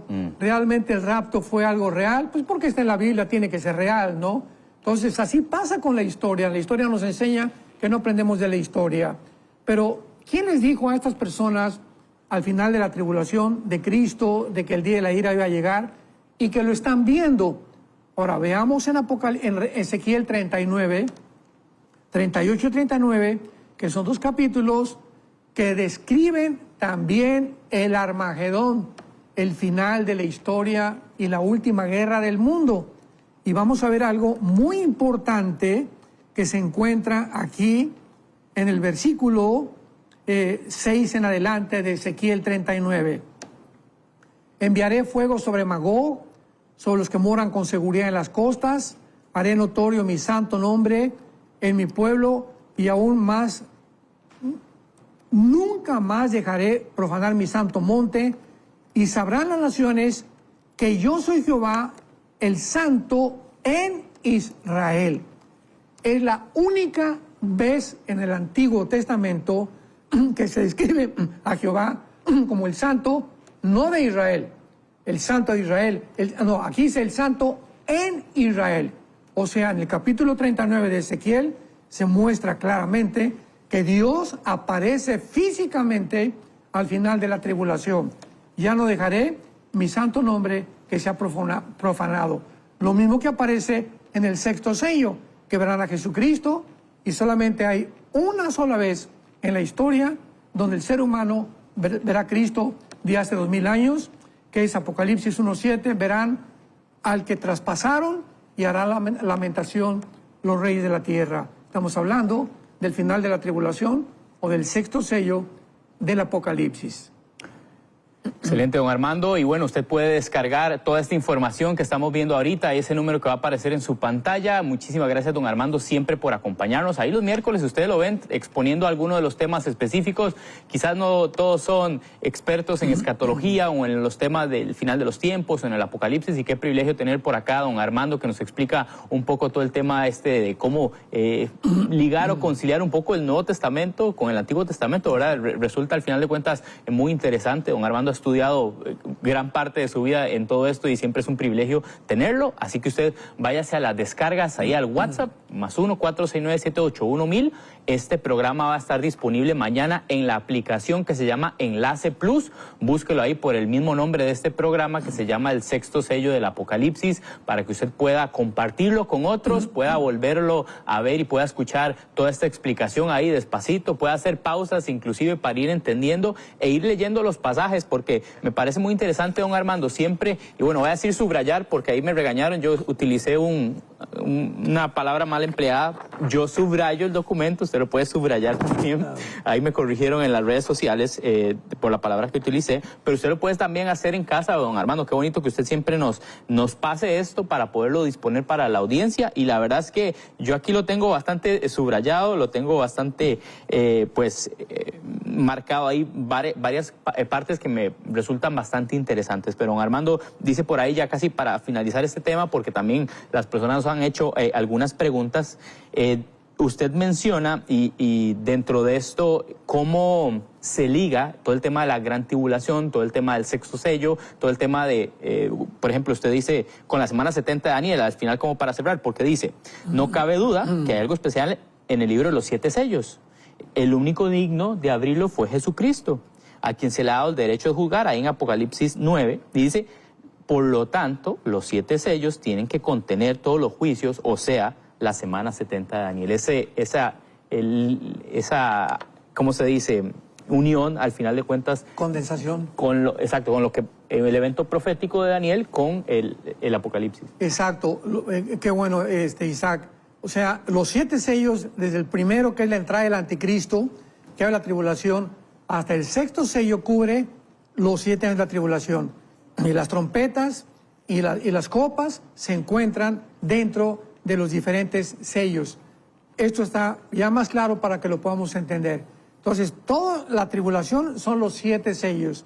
La entrada del anticristo, la guerra, el hambre, una cuarta de la humanidad muriendo, el 5º sello de la muerte de todos los mártires, el 6º sello ya el final de la tribulación, y el 7º sello condensando, ¿verdad?, o convergiendo todas las trompetas y las copas del último juicio, para que podamos nosotros claramente entender en qué parte o en qué tiempo podemos clasificar los juicios de Dios. Excelente, don Armando, muchísimas gracias. Y ya lo saben, algo más que quiera decir acerca de este tema, porque las preguntas de todos ustedes ya las tenemos por acá también, y qué bonito, don Armando, poder haber comentado, explicado. Usted cierra este documento, dice: el 7º sello comisiona al ángel para inducir a los juicios específicos de la última trompeta, que bueno, ya don Armando explicó también las plagas de las copas contenidas dentro del periodo de los 6 sellos. Por ahí finaliza este documento. Exactamente, así es.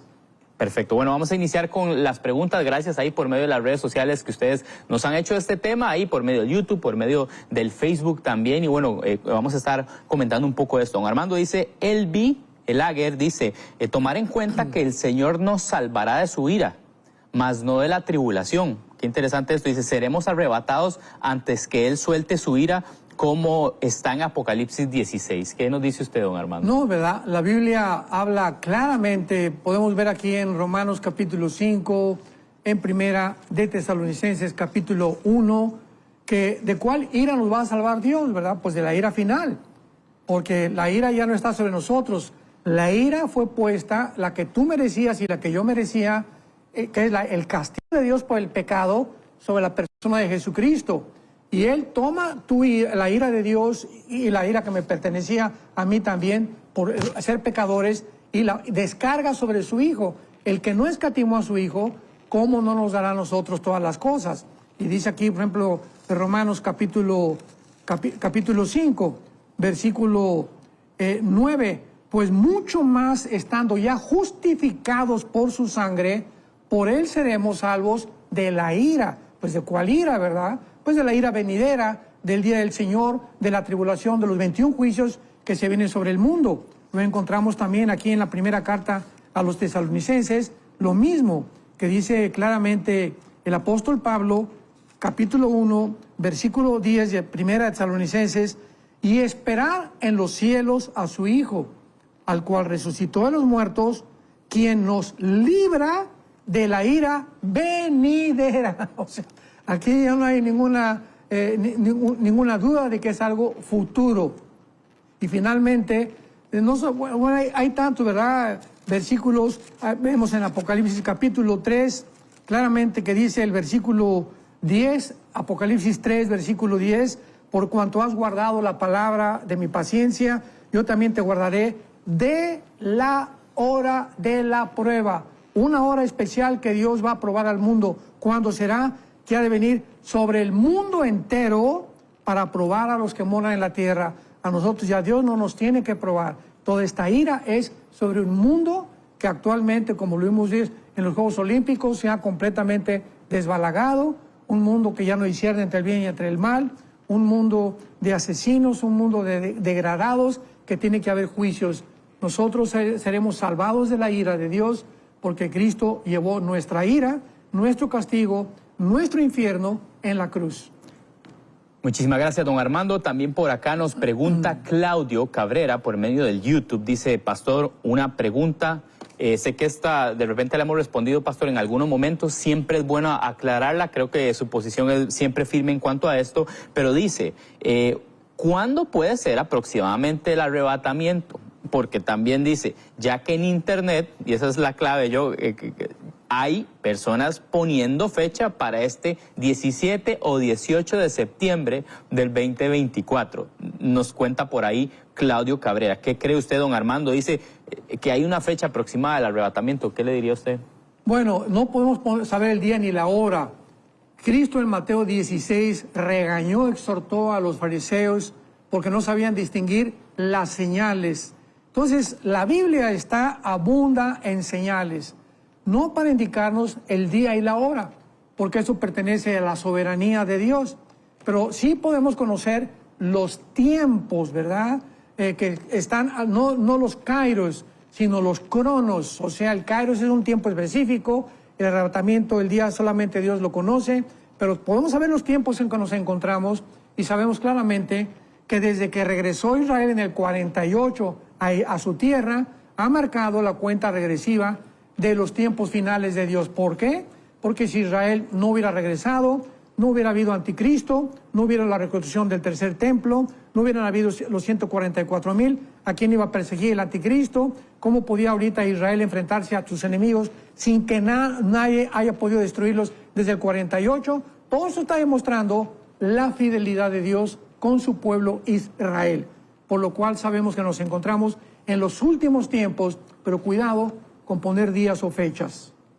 Excelente, don Armando. Y bueno, también muchas personas, y estamos conscientes de la situación que ha estado viviendo Venezuela post elecciones, ¿verdad? Lo que sucedió hace unos días atrás en cuanto a el tema de la votación, ¿verdad? Lo que sucedió que el Consejo Nacional Electoral declaró a Maduro, el pueblo dice que fue diferente, o los candidatos de oposición dicen que fue diferente, ¿verdad? Pero se viven momentos de tensión en Venezuela, don Armando, donde es uno de los países en donde más ven la señal de enlace a lo largo de los años, pues así ha sido. Sé que el tema político es bastante difícil, el pueblo creo que realmente ha estado sufriendo bastante, ¿verdad? Entonces yo creo que es importante, ¿no?, estar consciente de esto y también pedirle al Señor que ponga su mano, ¿no?, que intervenga y que le dé paz también a todo el pueblo venezolano.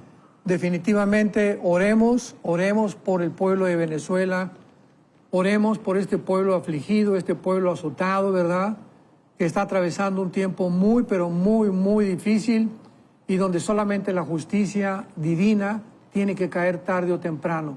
Pero tenemos que tener la conciencia, como dice 1 Timoteo 2, versículo 1 al 4, que debemos orar por los gobernantes para que haya paz y armonía en el mundo.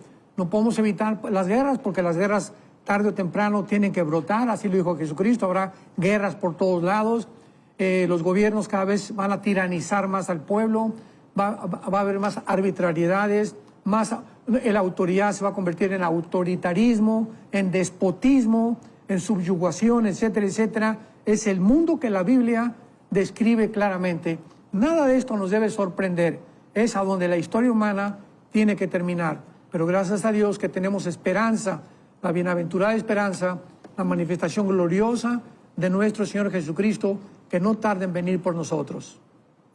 Gracias, don Armando. Giovanni Monsalve, desde, bueno, nos dice por acá el país, en YouTube más bien, ¿usted cree, oiga usted, también podría ser especulación, dice, ¿usted cree que los demonios se presentarán como extraterrestres en la tribulación para apoderarse del mundo?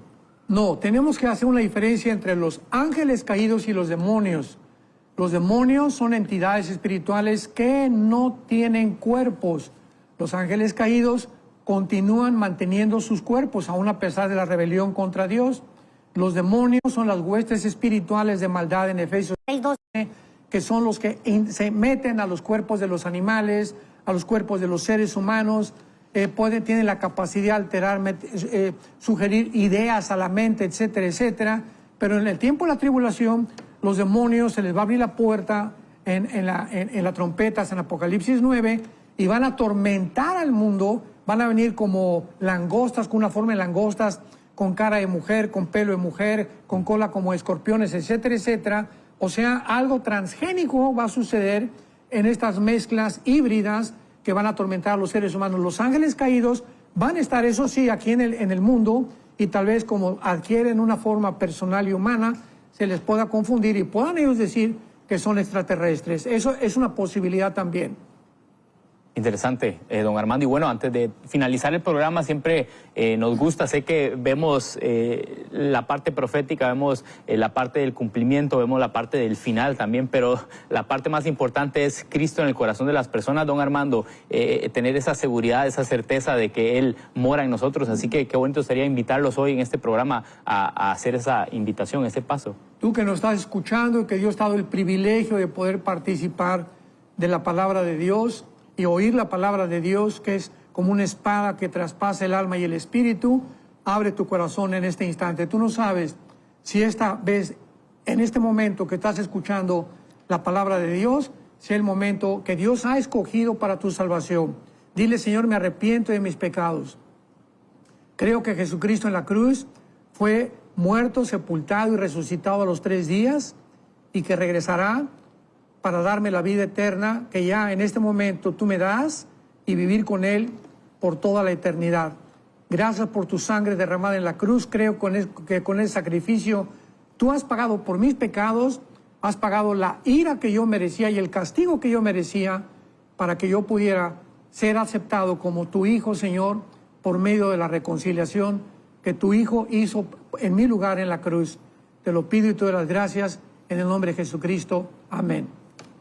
Amén y amén. Muchísimas gracias. Si usted ha hecho esa oración, comuníquese con nosotros. Ahí ese WhatsApp que aparece en su pantalla, comuníquese con enlace en su oficina local. Usted por ahí puede conseguir los números por medio del WhatsApp también. Invitarle a que ese número que aparece ahí en pantalla pueda descargar las notas de este programa, de nuevo, del doctor Armando Alducin. Esto fue elaborado por él. Yo aquí lo subrayé nada más. Es el tiempo del 6º sello del Apocalipsis. Este programa va a estar disponible también en Enlace Plus para que usted lo vuelva a ver. Descargue la aplicación. Don Armando, muchísimas gracias por acompañarnos. Al contrario, gracias. Que Dios los bendiga a todos. Allá en Costa Rica les mandamos saludos también. Bendiciones. Será hasta mañana entonces en este programa de Pregúntale al Pastor. Hasta luego.